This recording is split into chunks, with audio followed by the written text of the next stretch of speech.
আমার প্রিয় শ্রোতা বন্ধুরা, আজকে আমি আপনাদের উপেন্দ্র কিশোর রায়চৌধুরীর একটি গল্প শোনাচ্ছি। গল্পের নাম তারপর। শুনতে থাকুন আজকের গল্প তারপর। এক যে রাজা, তার ভারী গল্প শোনার শখ। কিন্তু তা থাকলে কি হয়? রাজামশাইকে কেউ গল্প শুনিয়ে খুশি করতে পারে না। রাজামশাই বলেন, যে আমাকে গল্প শুনিয়ে খুশি করতে পারবে তাকে আমার অর্ধেক রাজ্য দিব, না পারলে কান কেটে নিব। তা শুনে দেশ বিদেশের অত ভারী ভারী নামজাদা গল্পওয়ালা কোমর বেঁধে গোফে তা দিয়ে গল্পের ঝুড়ি নিয়ে আসে। কিন্তু কেউ রাজামশাইকে খুশি করতে পারে না। যাবার সময় সকলেই কাটা কান নিয়ে দেশে যায়। গল্প বলতে গেলেই রাজামশাই খালি বলেন, তারপর তারপর তারপর করে গল্পওয়ালার দফা শেষ করে তবে তিনি ছাড়েন। রাক্ষস মরে গেল, তারপর রাজপুত্র বেঁচে গেলেন, তারপর বউ নিয়ে দেশে এলেন, তারপর ভারী আনন্দ হলো, তারপর আমার কথা ফুরলো, তারপর নোটে গাছটি মুড়লো, তারপর এমনি করে আর কত বলবে। কাজে শেষে একবার তাকে বলতে হয়, আর আমি জানি না, বা আর বলতে পারছি না। তাহলেই রাজা বলেন, তবে গল্প বলতে এসেছিলে কেন? কাট তবে বেটার কান। এই তো ব্যাপার। রাজামশাইয়ের তারপরের শেষও কেউ করে উঠতে পারে না। অর্ধেক রাজ্যও পায় না, লাভের মধ্যে আনটি যায়। সেই দেশে থাকে এক নাপিত। সে বড্ড কুড়ে, কিন্তু ভারী শেয়ানা। সে ভাবল, অর্ধেক রাজ্য যদি পায় তবে নিহাত মন্দ হবে না। একবার চেষ্টা করে দেখতে ক্ষতি কি, না হয় কানটা যাবে।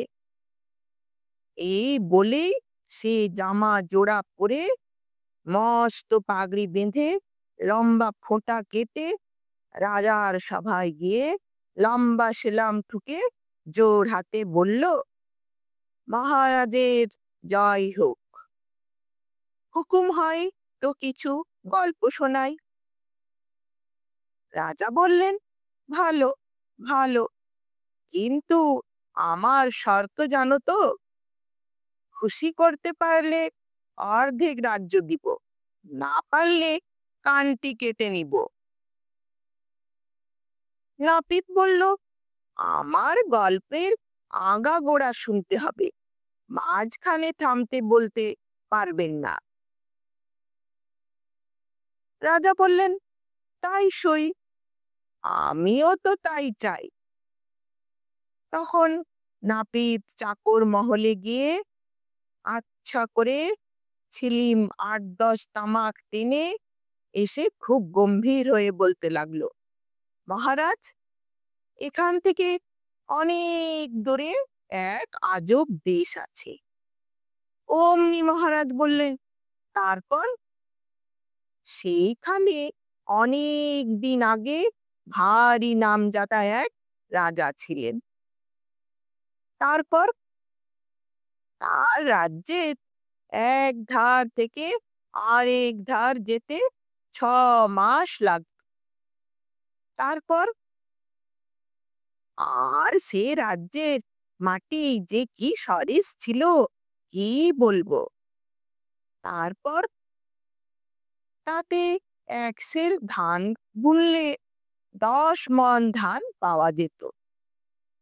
তারপর তাই দেখে রাজামশাই তার রাজ্যের সকল জমিতে ধানের চাষ করালেন। তারপর আর তাতে ধান যা হলো, সে ধান রাখবার জন্য যে গোলা তৈরি হয়েছিল, তার এক ধারে দাঁড়ালে আর এক ধার দেখা যেত না। তারপর লাখে লাখে মোষের গাড়ি লেগেছিল সে ধান গোলায় আনতে। এত বড় গোলা, তাতে একেবারে বোঝাই হয়ে গিয়েছিল, আর একটু হলে ফেটে যেত। তারপর তারপর সেই ধানের খবর পেয়ে পঙ্গপাল যা এলো, পঙ্গপালে 10 দিক ছেয়ে গেল। আকাশ অন্ধকার, হাওয়া চলবার জো নাই। শ্বাস টানলে ঝাঁকে ঝাঁকে পঙ্গপাল নাকে ঢোকে। তারপর তারপর বেটারা এসেছে ধান খেতে, কিন্তু রাজামশাইয়ের গোলা কি যেমন তেমন করে গড়া? পঙ্গপালের সাধ্যি কি তাতে ঢুকবে? 10 দিন বেটারা বন বন করে গোলার চারধারে ঘুরে বেড়ালো, বেড়ার কোনোখানে একটা বিঁধ বার করতে পারল না। তারপর তারপর তারপর 11 দিনের দিন কয়েকটা ডান পিটে ছোকরা পঙ্গপাল খুঁজে খুঁজে কোত্থেকে গিয়ে একটা বিঁধ বার করেছে। অনেক ঠেলাঠেলি করলে তা দিয়ে ভিতরে ঢোকা যায়। তারপর তারপর তখন তাদের পালের গোদাটা এসে সেই বিঁধের মুখে বসে বলল, ঠেল তোরে বাপু, সকলে তোরা সবাই মিলে দেখি ভিতরে ঢুকতে পারি কিনা।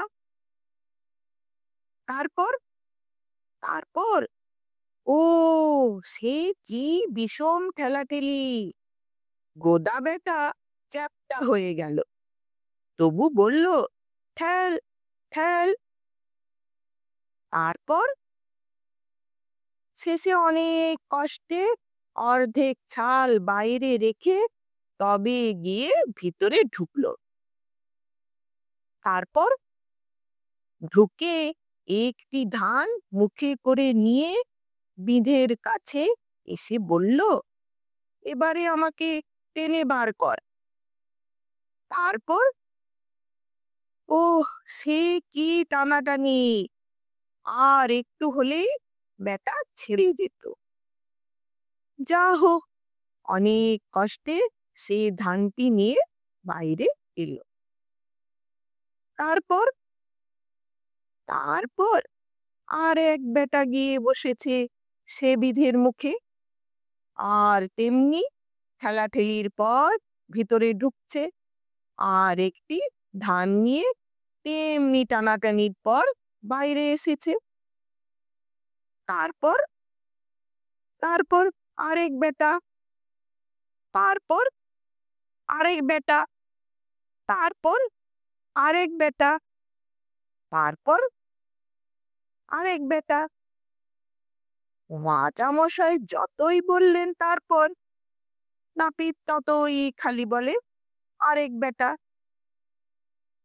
দণ্ডের পর দণ্ড এইভাবে গেল। রাজামশাই ব্যস্ত হয়ে উঠেছেন, কিন্তু না শুনে উপায় নাই।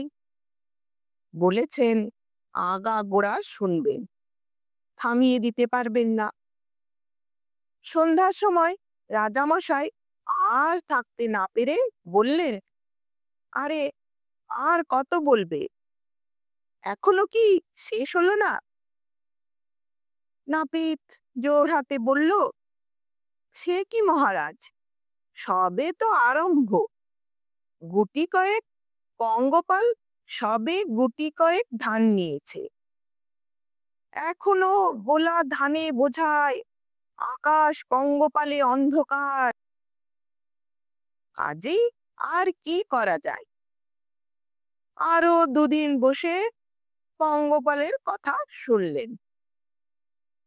তারপর আর কিছুতেই থাকতে না পেরে কেঁদে বললেন, আমার ঢের হয়েছে বাবা, অর্ধেক রাজ্য নাও, নিয়ে আমাকে ছেড়ে দাও, আমি একটু হাঁপ ছেড়ে বাঁচি। তখন নাপিতের খুব মজাই হলো। নমস্কার, ভালো থাকবেন।